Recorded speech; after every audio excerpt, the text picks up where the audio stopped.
So, you are wondering whether you should invest in ETFs, mutual funds, or index funds. Well, you and quite a few other people.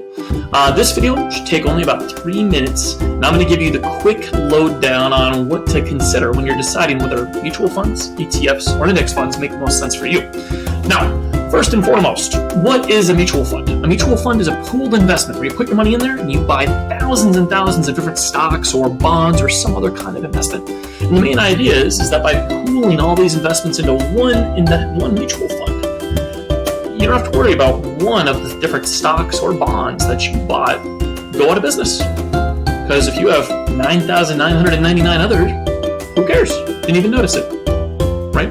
That's the value of diversification. Now, mutual funds, ETFs, and index funds all provide you with automatic diversification. They all provide you with liquidity as well. Really easy to get in and get out of them whenever you want to. No problem at all, right? Now, the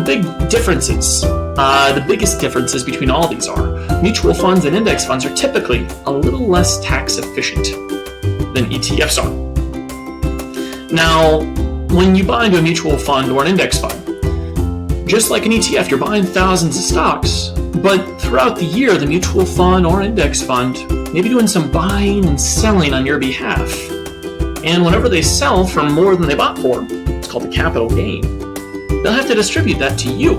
And that means you have to pay taxes on it. Now, well, that's all good. Everyone says, I love capital gains. Blaine, I want more of those. I'd rather have a tax problem than no gains at all. ETFs have the same gains. They just don't distribute them until you eventually sell the ETF. So it's more control is what you get by owning an ETF than a mutual fund. That's the benefit. Now, in addition to that as well, index funds and ETFs, both invest in indexes. And they're typically about the same fee. The only difference is ETFs are more tax efficient. Now, a couple other things here as well on how they trade. When you place a trade for mutual funds or ETFs, you get out at the end of trading day, right? ETFs, you get out immediately. So mutual funds and index funds, you have to wait. ETFs, you're out immediately. Now that immediately can actually be really beneficial, especially if you need the money now. So the question is whether or not you want to get in and out whenever you want, or if that doesn't even matter to you. You're in that mutual fund for 20 plus years. Now, some mutual funds are active. They're called active management. Now, active management is where you're hiring on a professional to try to figure out the future for you. So they're trying to buy the low and sell the high. And the big downside of that is that they normally have really high fees. And historically, people that are in this profession that think they can time the low and the high are normally really bad at it.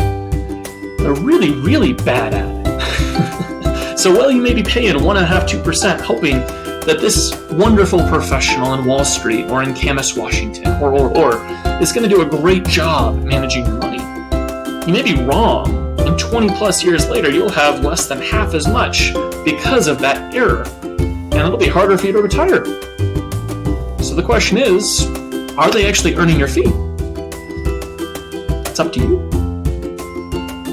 Now, to summarize, ETFs, more tax efficient, get in and get out faster. Mutual funds, you can get a professional to try to time the market for you. Maybe they'll do great, maybe they won't. Index funds, you're not paying someone to time the market, you're buying the index, like the S&P 500 or the bond index. And you need to remember what you're buying this for before you get into it. Do you want tax efficiency? Do you want to hire a professional to time the low and the high for you? Make that decision before you figure out what investment you want to go into. I hope that this quick summary was valuable to everybody. I hope this insight was helpful to you in helping you make this decision on what to do next. All right. Now, feel free to contact Progress Wealth Management by visiting our website at progresswealthmanagement.com and clicking Talk to an Advisor, or you can call us if you have any additional questions following this. Happy to help you out at no cost at all. Appreciate your time. Thank you.